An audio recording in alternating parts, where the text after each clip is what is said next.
Live mula sa GMA Network Center. Ito ang 24 Oras. Magandang gabi po Luzon, Visayas at Mindanao. Halos 3,000 individual mula sa iba't ibang bansa ang na-rescue mula sa isang bantay saradong gusali sa Las Piñas. Pinalalabas na nagtatrabaho sila sa online gaming. Pero hinala ng mga otoridad, biktima sila ng human trafficking. Iniimbestiga na kung paano sila na-recruit at kung may iba pang krimeng posibleng may kaugnayan sa compound. Yan ang live na tinutukan ni Mark Salazar. Mark! Vicky, Atom, Emil, parang mga normal lamang ito na commercial building na nagsasagawa ng normal na negosyo. Pero ang kapuna-puna ay yung perimeter fence nito na pagkataas-taas at may barbed wire pa sa ibabaw. At ang mataas din itong security outpost sa may main gate. Sa loob ng commercial complex na ito, na-rescue ng PNP kanina madaling araw ang halos 3,000 katao. Karamihan sa kanila mga Pilipino, ang iba naman ng mga foreign nationals. Matapos makakuha ng tip ang otoridad na di umano ay may mga illegal na nangyayari sa loob ng commercial complex. Marami dito. Oo. Madaling araw kanina nang pasukin ang pinagsanib na puwersa ng NCRPO Intelligence Group at PNP Anti-Cybercrime Group ang compound na ito sa Las Piñas. Sa isa sa mga gusali sa loob, tumambad sa kanila ang mga Pilipino at foreign national na may mga sariling kama at doon na rin naninirahan. This is initially a case of human trafficking. So just like yung operations namin sa Clark last May 4, doon naka-rescue tayo ng more than 1,000 foreign nationals na allegedly victim ng human trafficking. So itong case natin ngayon is somewhat ganon pa rin. Itong mga victims natin, traffic victims natin, ay ni-rescue din natin from the operations. As of now, ang initially meron mga Malaysian, Singapore, Chinese, Vietnamese. So nag-i-interview din ako sa kanila kung ano yung participation nila dito. Matapos silang pababain, tinipon sila upang isa-isahin ang kanilang mga papeles at para malaman kung ano ang trabaho nila doon. Bago ang operasyon ay may impormasyong nakuha ang pulisya na nagsasagawa rin daw dito ng online casino. Kaya kabilang din sa tinarget na makuha at maimbestigahan ang mga computer at social media data na makakalap dito. How they were recruited, pare-pareho sinabi, yung Malaysian and yung mga nakausap ko Malaysian, Chinese also, is sa Facebook merong job posting. So yung job posting na yun, nire-recruit sila to work dito as yung mga nag-a-assist yata. So nag-a-assist sila sa online gaming. So yung whether or not kung kung yung sinasabi mo, kung pogo iniimbestigahan pa. Hinahanap natin dyan is kami on our part is yung mga parang yung mga traces or evidence na ginamit siya sa love scam, sa investment scam, or cryptocurrency scam. Sa tala ng pulisya, aabot sa halos 3,000 ang mga na-rescue mula sa gusali. Karamihan sa kanila mga Pilipino. Maghapong naka-lockdown ang buong complex habang pinoproseso ng mga pulis ang bawat isang na-rescue.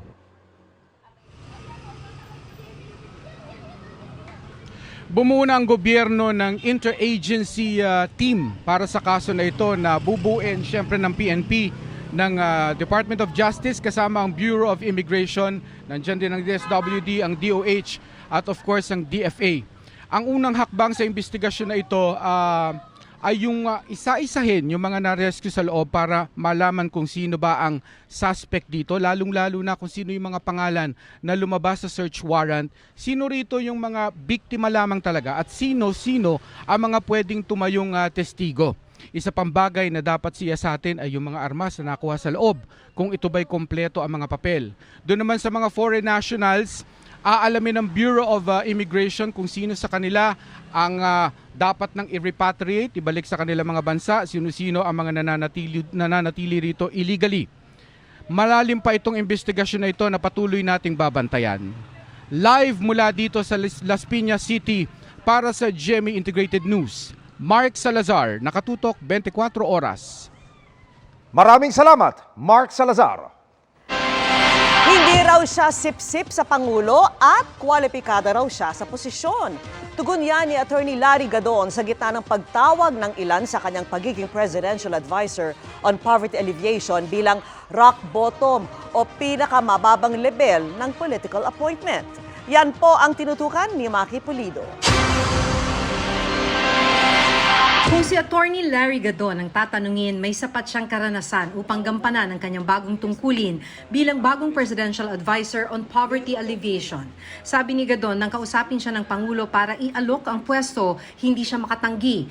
FEU Law graduate si Gadon noong 1989 at humawak ng matataas na posisyon sa ilang korporasyon. I am qualified because of my very wide corporate experience. Malawak ang experience ko sa how to handle people, how to handle an organization, how to plan out and execute your plans. Hindi ako nagsisip-sip, hindi ako nagpupunta ng Malacanang except at the time na tinawagan ako. Layo ni Gadon ang mga programang makakalikha ng mas maraming trabaho. Isa rin sa gusto niyang long-term project ay tatawaging BBM Movement o Batang Busog Malusog Movement. Isang ugat daw kasi ng kahirapan ay gutomang maraming estudyante pagpasok ng eskwela. I intend to convince the big business and the business community to adopt a school, a public school, to which they will also provide this nutrition program.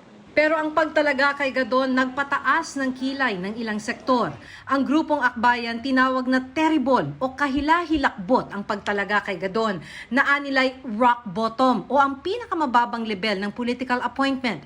Sabi naman ni Gabriela Party List Representative Arlene Brosas, maling desisyon ang pagtalaga kay Gadon sa isang posisyon na nangangailangan ng seryosong trabaho, lalo't higit kalahati ng mga Pilipino ang itinuturing ang sarili bilang mahirap. Ipinunto pa niya ang mga kontrobersyang kinasangkutan dati ni Gadon. Mga bobo! Taong 2018 nang murahin at tawaging bobo ni Gadon ang mga rallyistang taga-suporta ni dating Supreme Court Justice Lourdes Sereno. Naging mitsa ito ng mga disbarment case laban sa kanya. 2019, sinuspindi rin ng Korte Suprema bilang abogado dahil sa kanyang mga pahayag laban sa isang doktor. Taong 2021 naman ang muli siyang maharap sa disbarment case, kasunod ng pahayag kaugnay sa umano'y sakit ni dating Pangulong Noynoy Aquino.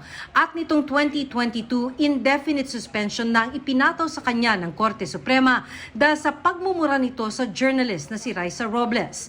Sa panayam ng Super Radyo DZBB, sabi ni Gadon, hindi pa rin umano siya hihingi ng paumanhin sa mga taong namura niya o nasabihan ng hindi magagandang salita. Hindi ako hihingi ng tawad kasi unang-una, sila may kasalanan kasi nagkakalat sila ng kasinungalingan.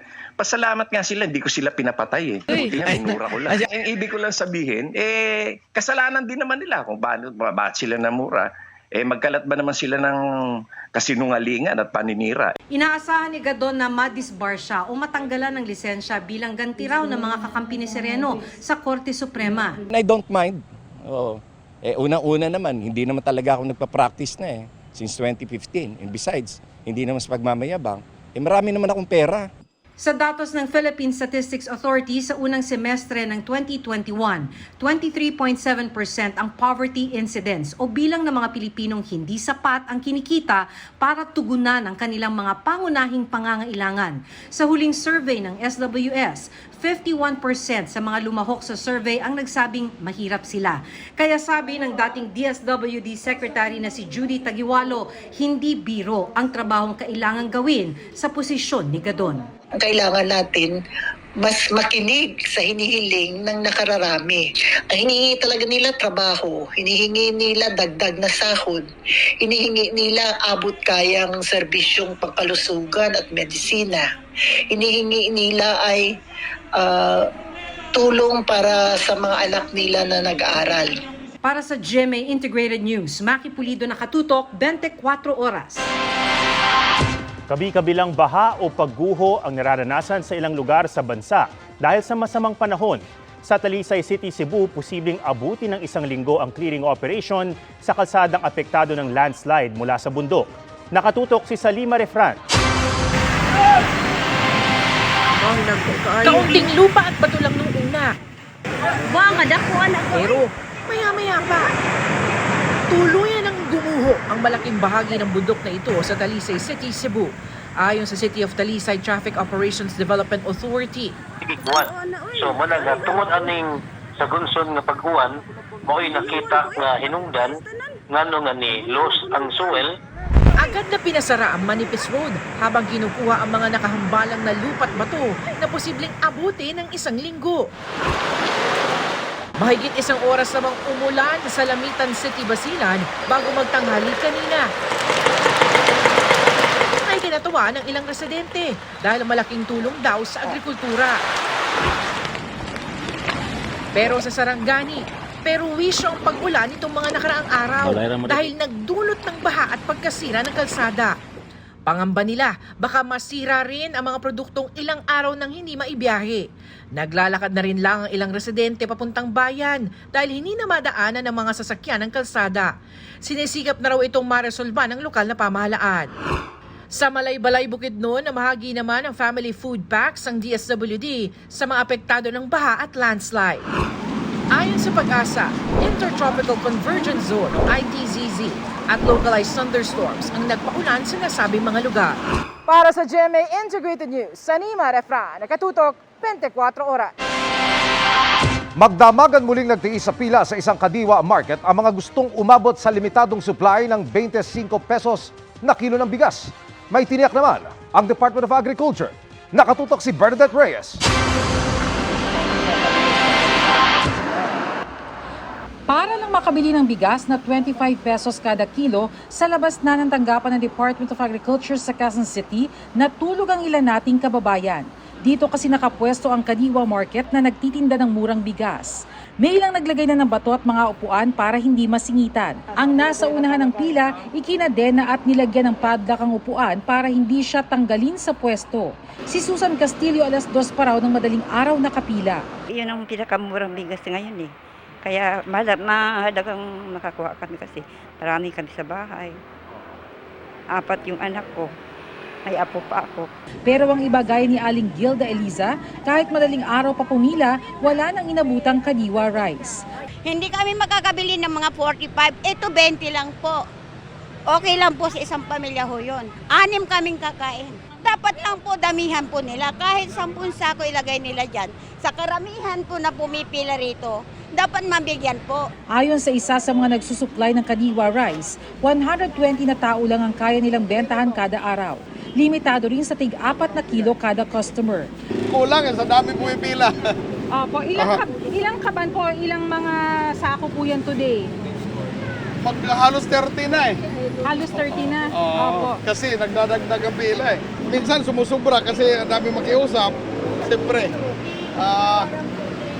nakakaawa rin. Kaya kanina, muling naglabas ng ilang sako si Jimmy. At sa pagkakataong ito, nakabili na si Aling Gilda. Yung sa budiga namin, ano pa yon? July, hanggang August pa. Meron pa naman? Ay, meron pa naman. Habang sold out sa pwesto ni Jimmy, matumal ang dating ng mga mamimili sa pwesto ni Marlito sa parehong Kadiwa Market dahil halos doble ang presyo ng kanyang bigas. Mataas po kasi yung 39 po ang puhunan niya, ma'am. Kaya hindi po namin kayang ibaba. Pwede rin tapatan namin yon August at September. Pero dumami man ang supply ng 25 pesos na bigas, piling lugar lang ang mabibilhan nito. Sa Kadiwa sa Matandang Balara, Quezon City, 44 pesos per kilo ang mabibiling bigas. Dito na bumili si Maan Ibanez. Pupunta ako ng Kadiwa. Dito, sasakay ako sa tricycle, 20 pesos. Tapos sa jeep, 24 pesos ang pamasahe ko papunta doon. So parang hindi rin ako nakatipid. Nasayang pa yung oras ko. Tapos mahaba pa yung pila. Ito ang magkakaibang klase ng bigas na mabibili dito sa Agribusiness Center sa Kadiwa Store sa Quezon City. Kung mapapansin nyo, ang halagang 25 pesos na bigas, manilaw-nilaw at mas marami ang durog na butil kumpara sa mas premiadong klase na mas maputi at mas kakaunti ang durog na butil. Sinusubukan pa namin kunin ng DA kaugnay ng daing ng mga suki ng Kadiwa na madagdagan ng supply ng binibentang 25 pesos na bigas. Sa isang pahayag naman, sabi ng DA, aabot pa ng higit 2 buwan ng supply ng bigas sa bansa pagkatapos ng Hunyo. Inaasahang madadagdagan pa yan sa pamamagitan ng importasyon at bagong aning lokal na bigas sa mga susunod na buwan. Para sa GMA Integrated News, Bernadette Reyes, nakatutok 24 oras.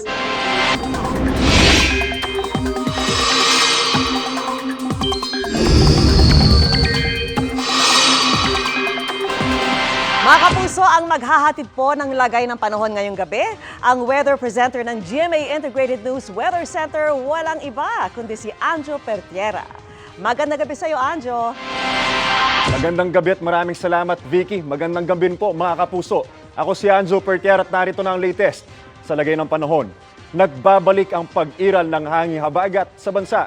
Apektado niyan ang Southern at Luzon, Visayas.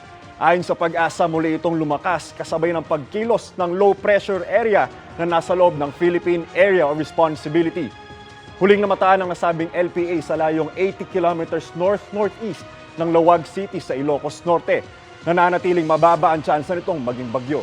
Sa ngayon, hindi na nakakaapekto sa bansa yung Intertropical Convergence Zone o ITCZ. Dahil sa LPA, habagat at localized thunderstorms, magpapatuloy ang maulang panahon sa ilang panig ng bansa. Base naman sa datos ng Metro Weather, maaga pa lang may ulan na po sa ilang bahagi ng Bicol Region at Palawan. Sa hapon, uulan na din sa halos buong Northern at Central Luzon. Posible ang matitinding ulan kaya maging handa sa banta ng flash flood o kaya naman ng landslide. Sa Metro Manila naman, may tsansa pa rin ng ulan sa hapon at gabi. Kaya huwag kalimutan ng payong kung lalabas ng bahay. Halos maghapon naman ang ulan sa ilang bahagi ng Visayas. Mas maulan pagdating ng hapon at may matitinding ulan, lalo na sa Samar provinces. Sa Mindanao naman, mababa naman ang tsansa ng ulan sa umaga. Pero pagdating ng hapon, halos buong Mindanao pa rin ang uulanin dahil sa thunderstorms. May heavy to intense rains sa Zamboanga Peninsula, Northern Mindanao at Caraga Region. Yan muna ang latest sa lagay ng panahon. Ako si Anjo Pertiera. Ito ang GMA Integrated News Weather Center. Maaasahan anuman ang panahon. Salamat, Anjo. Samantala, mahigpit ngayong minomonitor ng DNR ang mahigit 20 reclamation project sa Manila Bay para matiyak na walang malalabag. Sa gitna po yan ng mga pangambang makakaapekto ito sa kalikasan at kabuhayan ng ilang mangingisda. Nakatutok si Mariz Umali.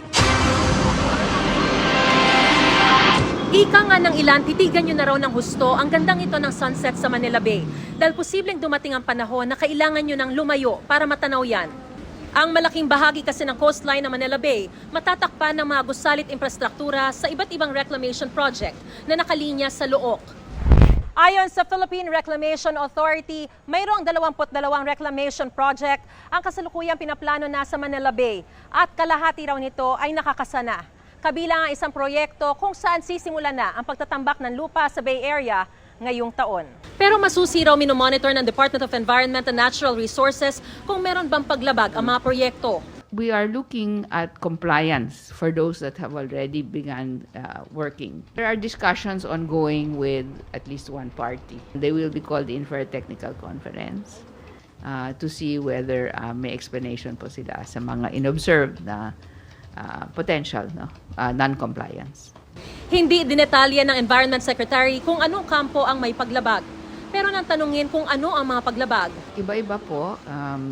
And so, may mga, kasi there are conditions that need to be complied with in order for the no objection to actually take effect. So, yung mga condition po na yan, naka-identify po yan in the ECC. And so, we're looking at each one of those specific conditions and seeing whether nag-comply na po ba sila. Nagsasagawa rin daw ng cumulative impact assessment ang DENR tungkol sa iba't ibang proyekto. There is a Manila Bay Sustainable Development Master Plan that was also contracted during the previous administration. We are actually using the baseline of that Manila Bay Sustainable Development Master Plan and taking that baseline, comparing it with the technical descriptions of all the different reclamation projects in Manila Bay. Matatanda ang maraming grupo ang humimok sa Pangulo na bawiin ang lahat ng Environmental Compliance Certificate para sa Manila Bay Reclamation. Dahil sa epekto nito lalo sa 27,000 hektarya ng coastal area ng bansa, kabilang dyan ang umano'y banta sa industriya ng pangingisda na makakaapekto sa food security. Dahil umano sa dredging activity sa lugar, mas lumalaki ang mga alon at dumarami ang tidal current. Sisirain din daw ng polusyong dulot ng reklamasyon ng biodiversity sa lugar. Dati nang sinabi ng ilang lokal na pamahalaan at Philippine Reclamation Authority na may mga proyekto para alalayan ang mga maaapektuhan lalo ang kabuhayan. Para sa GMA Integrated News, Mariz Umali, nakatutok, 24 oras. Bukas na ang simula ng araw-araw na water interruption sa ilang sineserbisyuhan ng Maynilad. Pero bukod dyan, posible rin ang kawalan ng tubig gripo sa susunod na buwan dahil sa ibababang alokasyon ng tubig mula sa Angat Dam. Nakatutok si Lay Alvis. Dahil hindi nahagip ng ulan ang bahagi ng Angat Dam, patuloy ang pagbaba ng level ng tubig nito na mula mahigit 210 meters noong Enero, nasa mahigit 183 meters na kahapon. 180 meters ang minimum operating level ng dam. Kaya naman mula sa kasalukuyang alokasyon na 52 cubic meters per second ng tubig mula sa Angat, inabisuhan na raw ng National Water Resources Board o NWRB ang Metropolitan Water Works and Sewerage System o MWSS na ibababa na sa 48 cubic meters ang alokasyon ng Kamaynilaan pagpasok ng Hulyo. Pero ang tawad ng MWSS, gawin itong 50 CMS. Ayon kay MWSS Division Manager Patrick Dizon, naniniwala daw silang sasapat ang buhos ng ulan sa Angat Watershed sa Hulyo. Inaasahan din nila ang mababang demand sa tubig sa Hulyo kumpara sa mga nakalipas na buwan. Pero kung di muling mapunan ng tubig ang Angat, posible ang hanggang 12 hours water interruption sa ilang service areas ng Maynilad, kahit pa maging 50 CMS ang alokasyon sa Metro Manila. Posible naman daw itong mapaikli. Pero tayo mga modular treatment plants, meron tayong deep wells na matitrigger ang operation. At nandyan ang Cardona, Calawis at saka East Bay. Pag 48, pinag-aralan natin yung water service area natin, maraming maaapektuhan. Kaya we requested 50 para hindi maging masama yung water interruption. Base sa forecast ng Pag-asa, hindi pa magdadala ng malalakas na pag-ulan ng Hulyo sa Angat Watershed, kaya inaasahang bababa pa raw ng bahagya ang level ng tubig sa katapusan ng Hulyo. We will be expecting around 494 na millimeters ng pag-ulan. Napapatak po ito sa watershed ng Angat. And with the 78 CMS na allocation niya, both for potable water at saka po dun sa IDR, so we could expect na medyo bababa pa po itong elevation natin. So sa ngayon, mataas pa siguro yung ating pong utilization ng water. Mas magandang sitwasyon naman daw ang inaasahan ng Maynilad. Mahirap pa magkomento kasi nais natin na malaman muna ang final na desisyon ng NWRB para hindi naman tayo mag-cause ng panic sa ating customers. Be that as it may, we are seeing that it will be better now. Better na ngayon because, well, first of all, may mga pag-ulan na sa mga watersheds. And then meron naman tayong supply augmentation measures na ginagawa noon pa. Ang Manila Water naman, tiniyak ang 24/7 na water supply sa kanilang nasasakupan.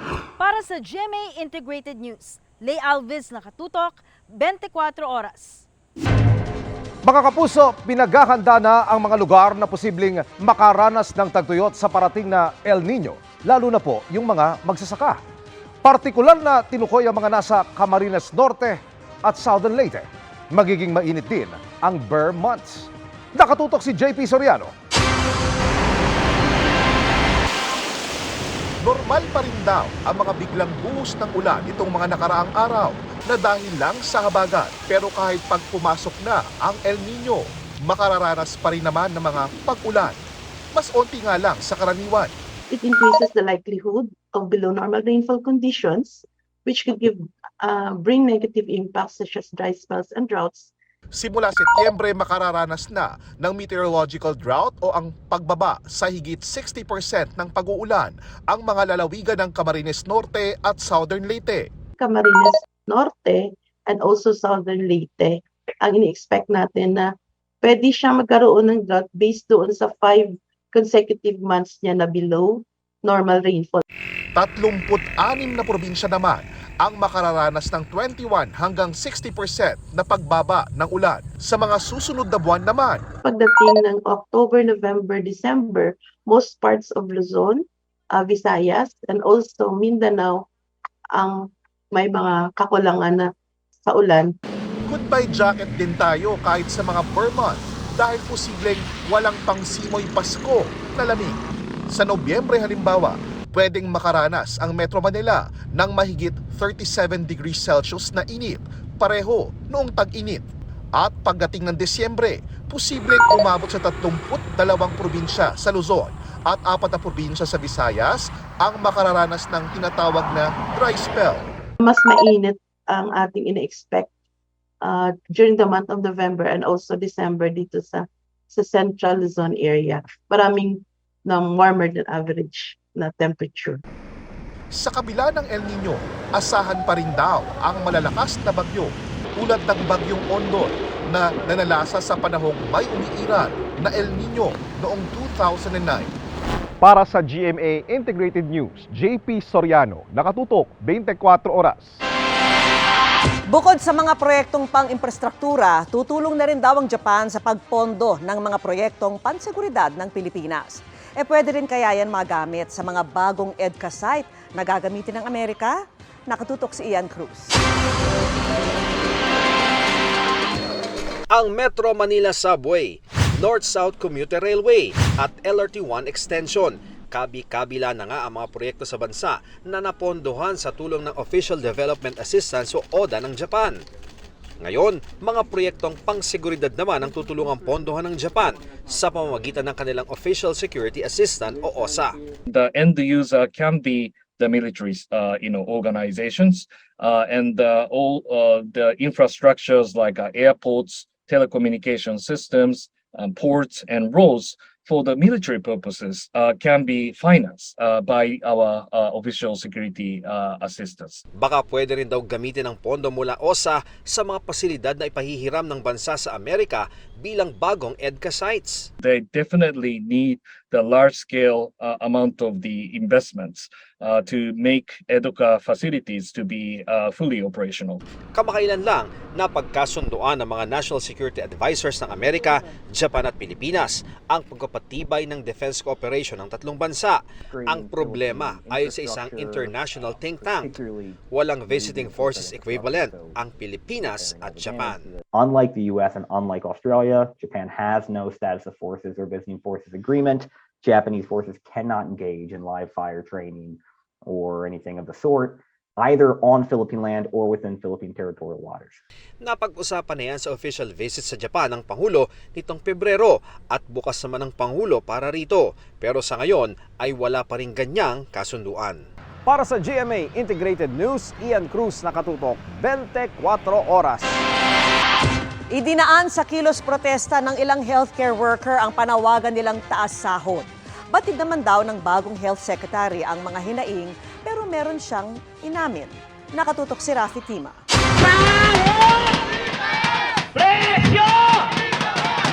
Nangalampag ang ilang healthcare workers sa Philippine Orthopedic Center sa Quezon City para ipanawagan ng dagdag sahod at benepisyo. Hindi na nga raw mataas na sahod ang hiling nila, kundi sahod na sapat lang para mabuhay sila at kanilang pamilya ng matiwasay. Ito na yung panawagan namin bago siya mag-zona. Siguro sana maisama ito doon sa kanyang agenda na dapat ang sahod ng mga health workers at iba pang kawaning ng gobyerno at mga manggagawa ay dapat talaga itaas na nakabubuhay na sahod. Kung nagbabalanaan nila ang DOH tungkol sa paraming healthcare workers na umaalis ng bansa, dapat may kaakibat itong mabilis na aksyon. Hindi nila solusyon ang privatization ng mga ospital at pagbibigay ng lisensya sa mga hindi nakapasa sa licensure exam. Ang solusyon daw, bigyang prioridad ang mga naghirap para makapasa pero hanggang ngayon walang trabaho o kulang ang sweldo. Bakit naghihirap tayo para doon sa mga nurses natin na ang daming pumasa? Sana bigyan ng prioridad yung mga pumasa para makapag-practice. Batid naman daw ng bagong health secretary ang mga hinaing, sabay banggit na ikapito raw sa kanyang 8-point agenda ang kapakanan ng mga healthcare worker. Gayunman, aminado ang kalihim, may mga problema sa implementasyon nito. Those of you who are health workers here, I know many of you have not received your health emergency allowance. I think that money is already there, part of it, but it's a big chunk of money. I'll tell you, for 2023, the budget is something like 15.3 billion. You just pay the arrears for healthcare workers gap from 2021 to 2023. Malaki umano ang magiging kontribusyon ng pribadong sektor at mga pribadong ospital para sa pagpapataas ng sweldo ng mga healthcare worker, lalo na ang mga nurse. They've actually raised the salaries of their nurses umaabot na ng anywhere from 25 to 30,000, approaching the salary grade 15 na 35,000 a month ng government. So kudos to the private sector for doing that. Pero hindi pa yata kaya nun lahat. Para sa GMA Integrated News, Rafi Tima nakatutok, 24 oras. May opisyal lang ipapalit sa tourism slogan na "It's more fun in the Philippines." Tinutukan niyan live ni Mariz Umali. Mariz. Emil, love the Philippines. Ito ang pinakabagong campaign slogan ng Pilipinas na inilunsad ng Department of Tourism sa kanilang ika-50 anibersaryo na dinaluhan ni Pangulong Bongbong Marcos. Ipinahayag ni Pangulong Marcos ang kaniyang suporta para sa Love the Philippines Tourism Campaign at ang potensyal nito para mapatatag at mapalakas ang pagkakaisa bilang bayan at maisulong natin ang ating turismo. Ang Love the Philippines ang kapalit ng dating slogan na "It's more fun in the Philippines." Hinimok din ng Pangulo ang bawat isa na maging tourism advocate at influencer, lalo na sa panahon ng social media. Hinimok din ng Pangulo ang Department of Tourism na patuloy na palaguin ang ating turismo. Sa kaniyang pag-approve ng National Tourism Plan 2023 to 2028 ay magbibigay daan na ito na maging tourism powerhouse ang Pilipinas sa buong Asia. Ayon naman kay Tourism Secretary Cristina Frasco, ang bagong branding na ito ay isa ring love letter ng ating bansa sa buong mundo. Napapanahon at mahalaga raw ang brand enhancement para maisulong ang pambihirang ganda, yaman ng kultura at kasaysayan na kinakailangan para makabangon ang ating turismo mula sa pandemya. Nababagay din daw ito sa gitna ng patuloy na nagbabagong turismo sa mundo at sa patuloy na pagnanais ng mga biyahero para sa mas immersive na karanasan sa kanilang mga biyahe. Ipinagmalaki ni Secretary Frasco na patuloy na lumalago ang turismo ng ating bansa. Nitong 2022 ay umabot daw sa 1.5 trillion pesos ang domestic revenue sa turismo na nagbigay din daw ito ng trabaho sa 5.35 million na Pilipino. Ngayong kalahati pa lang ng 2023, umabot na rin daw sa 2.64 million ang arrivals, malapit na sa 2.65 million arrivals noong buong 2022. Narito ang pahayag ni Pangulong Bongbong Marcos at ni Secretary Frasco. Indeed, the Philippines will never run out of places to discover, of meals to enjoy, adventures to experience, people to meet, talents to admire. Let's take pride and celebrate the love we have of our country and our people.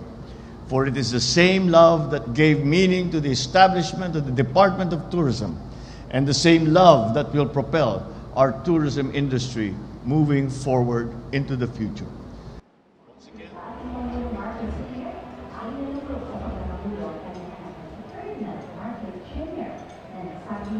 Samantala sa mga sandaling ito ay nagpapatuloy pa rin ang selebrasyon sa gintong anibersaryo ng Department of Tourism habang si Pangulong Bongbong Marcos naman ay nakaalis na sa venue.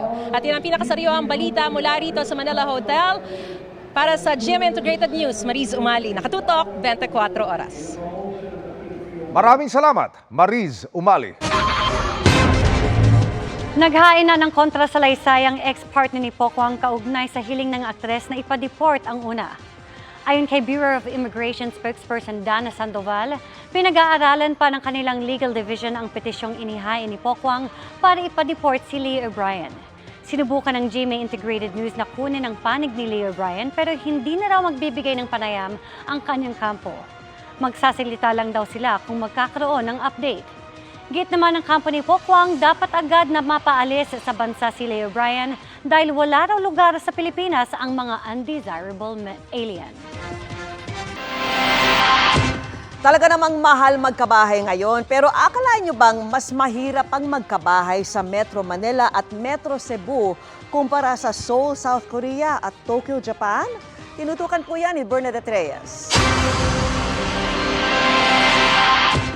6.5 million pesos ang binubuno ngayon ng negosyanteng si Angel Navarro para sa isang condominium unit na may sukat na 24 square meters. Bumili ako ng property kasi gusto ko siya ipa-rent upon turnover.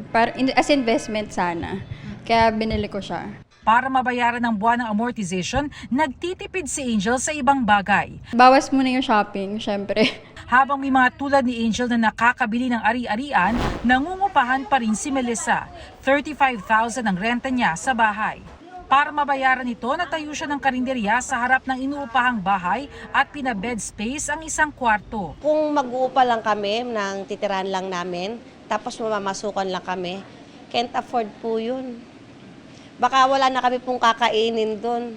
Sa 2023 Urban Land Institute Asia Pacific Home Attainability Index, kinumpara ang presyo ng mga bahay sa isang lugar sa kita ng isang pamilya. Ang lumabas sa pag-aaral, kabilang ang Metro Manila sa may pinakamataas na home affordability ratio, kasunod ng ilang lungsod sa China, Vietnam, Hong Kong at Indonesia. Ibig sabihin, mas mahirap magkabahay sa Metro Manila at Metro Cebu halimbawa, kumpara sa mga mas progresibong lugar tulad ng Seoul sa South Korea at Tokyo sa Japan. Sa Metro Manila halimbawa, mas mataas ng mahigit 24 na beses ang presyo ng bahay kumpara sa taunang kinikita ng pamilya. Mas mataas ito kumpara sa Metro Cebu at Davao City. Problema rin daw sa Pilipinas ang limitadong bilang ng mga bahay at kakulangan sa infrastruktura sa transportasyon sa gitna ng lumalaking bilang ng mga young professionals. Mas marami rin daw ang bilang ng mga maliliit na sukat na bahay na tinitirhan ng mga Pilipino.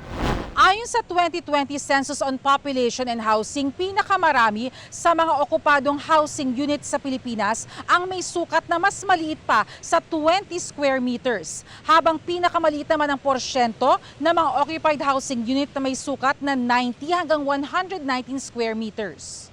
Hinihinga namin ng pahayag ang Department of Human Settlements and Urban Development ukol dito. Para sa GMA Integrated News, Bernadette Reyes, nakatutok 24 oras. Panalo agad sa puso ng mga kapuso ang newest GMA Afternoon Prime Series na Magandang Dilag. Kaya naman ang lead star nitong si Herlene Budol, Emotionally Grateful. Yan ang report ni Claire Lacanilao ng GMA Regional TV1 North Central Luzon. Good vibes lang para bongga, pag nega, tsaka. Pilot episode pa lang, puno na ng good vibes ang bagong mukha ng paghihiganti sa newest GMA Afternoon Prime Series na Magandang Dilag. Ang tunay na kagandahan ay wala sa panlabas na kaanyuan, kundi nasa paglabas ko ng pintuan! And I thank you! Ang makulay na buhay ni Gigi Robles, sabay-sabay na inabangan ng maraming kapuso. Gayon din ang cast ng series sa pangunguna ni Herlene Budol. Sa live streaming nga kasama ang kanyang co-stars na sina Bianca Manalo, Muriel Lomadilla at Rob Gomez. Naging emosyonal pa si Herlene. Lahat ng support sa akin, salamat ha. Sa mga may ayaw sa akin, salamat pa din ha. Good morning, universe! Isang magandang biyaya raw para sa kanya ang kanyang first ever lead role. Sobrang saya ko, Lord. Thank you so much. Naiyak ko kasi nga na-overwhelm nga po ako sa nangyari na ang ganda ng pagkakataon na sobrang tiyempong-tiyempo na nanalo ka na, napanood mo pa, sumuporta pa sa'yo yung mga taong imposibleng sumuporta sa'yo. Tsaka grabe yung iyak ko nun kasi parang double victory ngayon naramdaman ko kahapon. Labis din daw ang pasasalamat ni Herlene sa mga taong sumuporta at patuloy na nagtitiwala sa kanyang talento bilang baguhan sa showbiz, maging sa kanyang bashers. Kundi dahil sa inyo, wala ho ako kung nasaan ho ako ngayon at ipagpapatuloy ko po ang inspirasyon na kaya kong ibigay sa inyo. Nagkamali man ho ako pero kaya pong itama yun. Maraming salamat din po sa mga bashers na talagang nagsasabi ng lahat ng mali ko. Huwag po kayong mag-alala, kayo po yung ginagawa ko ding inspirasyon. Huwag mong sisihin ang sarili mo, wala kang kasalanan.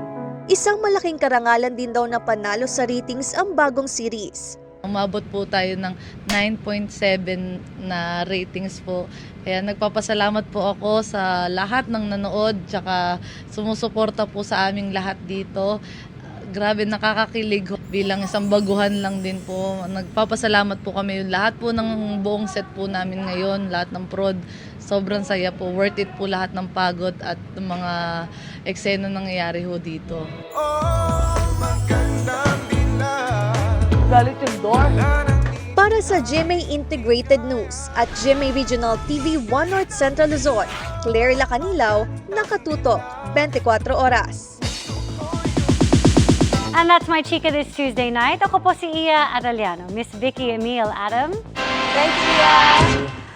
At yan ang mga balita ngayong Martes. Ako po si Vicky Morales. Ako po si Emil Sumangil. Ako naman si Atom Araulio, buong puso para sa Pilipino. Ito po ang GMA, walang kinikilingan, walang pinoprotektahan. Walang kasinungalingan, serbisyong totoo lamang. At dahil hindi natutulog ang balita, Nakatutok kami 24 oras. Good news mga kapuso! Maaari niyong mapanood ang 24 oras at iba pa naming mga newscast sa aming YouTube channel. I-click lang ang subscribe button na lalabas sa screen. Sa mga kapuso abroad, maaari niyo kaming masubaybayan sa GMA Pinoy TV at sa www.gmanews.tv.